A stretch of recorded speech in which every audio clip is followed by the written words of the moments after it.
तो चलिए आज बात करते हैं बल के समीकरण की। ये एक ऐसी कहानी है जो तर्क और हकीकत के धागों से बुनी गई है और इसमें एक ऐसा विरोधाभास है जिसने सच मानिए पूरे ब्रह्मांड को ही हिला के रख दिया। सोचिए, बस ये एक लाइन इस पूरे ब्रह्मांड के झगड़े का सार बता देती है। एक ऐसी बहस, एक ऐसी लड़ाई जिसने असलियत को ही बीच से दो टुकड़ों में बांट दी। देखिए, ये कोई आम लड़ाई नहीं है। इसमें तोपें और तलवारें नहीं चल रही। ये तो विचारों की जंग है जो सितारों के बीच लड़ी जा रही है। एक तरफ खड़ा है एकदम शुद्ध तर्क और दूसरी तरफ है ठोस असल हकीकत। और कमाल की बात यह है कि दोनों की टेक्नोलॉजी ही उनकी सोच को दिखाती है। जैसे मथारिस फ्लीट को ले लीजिए, उनके स्टारशिप एल्गोरिदम पे चलते हैं और उनके हमले मैथ्स के सवाल की तरह कभी चूकते ही नहीं। और फिर आती हैं फिजिका प्राइम, जिनके जहाज कच्ची रॉ एनर्जी से चलते हैं। वो स्पेस टाइम को ही मोड़ देते हैं, बिल्कुल बिल्कुल फिजिक्स के नियमों की तरह। अनप्रेडिक्टेबल लेकिन जबरदस्त ताकतवर। और बस इन्हीं दो इल्जामों ने सदियों से चले आ रहे बैलेंस को तोड़ दिया। फिजिका प्राइम का कहना था, तुम लोग हकीकत को बस कुछ सिंबल्स में कैद कर देते हो। तो मथारिस का जवाब था, और तुम लोगों में ना तो कोई सच्चाई है और ना ही कोई प्रेसिजन। बस यहीं से शुरू हुई असली जंग। तो सवाल ये उठता है कि आखिर ये दोनों हैं कौन? ये सिर्फ दो आर्मी नहीं है, नहीं। ये तो समझ लीजिए कि एक ही यूनिवर्स के दो अलग अलग पहलू हैं, अस्तित्व के दो अलग अलग डायमेंशन हैं। पूरी की पूरी एक्सोमा गैलेक्सी इन्हीं दो हिस्सों में बटी हुई है। एक तरफ है मथारिस, यानी कि संख्याओं का क्षेत्र। यहां सब कुछ, हर एक चीज शुद्ध लॉजिक और इक्वेशंस पर चलती है। और दूसरी तरफ है फिजिका प्राइम, यानी बलों का क्षेत्र। ये ऊर्जा, केओस और असल दुनिया के एक्सपेरिमेंट से भरा हुआ है।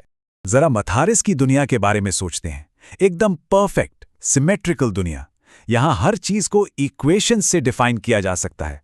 कोई कंफ्यूजन नहीं, कोई अनसर्टेनिटी नहीं, बस शुद्ध, ठंडा और अनंत लॉजिक। और अब चलते हैं फिजिका प्राइम में, जो मथारिस का एकदम 180 डिग्री उल्टा है। यहां तो भैया ऊर्जा और केओस का राज है। ग्रेविटी स्पेस को मोड़ रही है, टाइम की रफ्तार हर जगह अलग अलग है। यहां सच कागजों पर नहीं लिखा जाता, उसे सीधे सीधे एक्सपेरिमेंट करके परखा जाता है। अब देखिए, हर बड़ी लड़ाई के अपने हीरो होते हैं, है ना? तो चलिए अब मिलते हैं इस कहानी के चैंपियन से। वो लोग जो अपनी अपनी सोच के लिए लड़ने को और जान देने को भी तैयार हैं। मथारिस की तरफ से मैदान में है केल सिग्मा। वो लॉजिक और प्रिसिजन की जीती जागती मिसाल हैं, एकदम परफेक्ट। केल की फिलॉसफी एकदम सीधी और साफ है। उनके लिए अगर किसी चीज को नंबरों में नहीं समझा जा सकता तो मतलब वो बकवास है, उसका कोई वजूद ही नहीं है। यही उनकी दुनिया का अकेला सच है। और उनकी ताकतें भी बिल्कुल उनकी सोच जैसी ही हैं। वो मैथ्स के फॉर्मूलों से हकीकत को बदल सकते हैं। सोचिए जरा, उनकी फाइटिंग स्टाइल में कोई गलती की गुंजाइश ही नहीं है। हर मूव कैलकुलेटेड और एकदम सटीक। और दूसरी तरफ फिजिका प्राइम की चैंपियन है लायरा क्वांटिस। वो अनप्रेडिक्टेबल और जबरदस्त ताकतवर एनर्जी का जीता जागता सबूत हैं। और लायरा का ये कहना केल की सोच पर सीधा हमला है। उनका मानना है कि कागज पर लिखे इक्वेशन से सितारे नहीं हिलते। असली ताकत तो उन फोर्सेस में है जो सच में इस ब्रह्मांड को चलाती हैं। लायरा की ताकतें भी बिल्कुल फिजिक्स के नियमों जैसी हैं। वो ग्रेविटी को कंट्रोल कर सकती हैं, टाइम को धीमा कर सकती हैं, एनर्जी की लहरें बना सकती हैं। और उनकी फाइटिंग स्टाइल एकदम तेज, विस्फोटक और पूरी तरह से अनप्रिडिक्टेबल। तो जब दो ऐसी जबरदस्त और एक दूसरे से बिल्कुल अलग ताकतें आपस में टकरा रही हों तो हल कैसे निकलेगा? शायद इसका जवाब एक ऐसी चीज में छुपा है जिसकी किसी ने कल्पना भी नहीं की थी। यही तो इस कहानी का सबसे बड़ा सवाल है। हकीकत और लॉजिक के बीच की इस जंग को कोई कैसे सुलझा सकता है? मतलब एक ऐसी लड़ाई जहां दोनों साइड्स को लगता है कि वही 100% सही है, उसे खत्म कैसे किया जाए? और इसका जवाब है एरन वेक्टर। पर एरन कोई फाइटर नहीं है, बल्कि एक मीडिएटर है। एक ऐसा इंसान जो दोनों दुनियाओं को एक साथ देख सकता है, जो असल फिजिकल दुनिया के अंदर छिपे हुए मैथ्स के इक्वेशंस को देख सकता है। जैसा कि मास्टर जीरो ने एरन से कहा था, तुम वो वेरिएबल हो जिसे कोई भी साइड कंट्रोल नहीं कर सकती। एरन ही वो एक चीज है जो पूरी इक्वेशन को बदल सकता है। क्यों? क्योंकि वो ना तो पूरी तरह मथारिस का है और न ही फिजिका प्राइम का। वो वो इन दोनों के बीच का पुल है।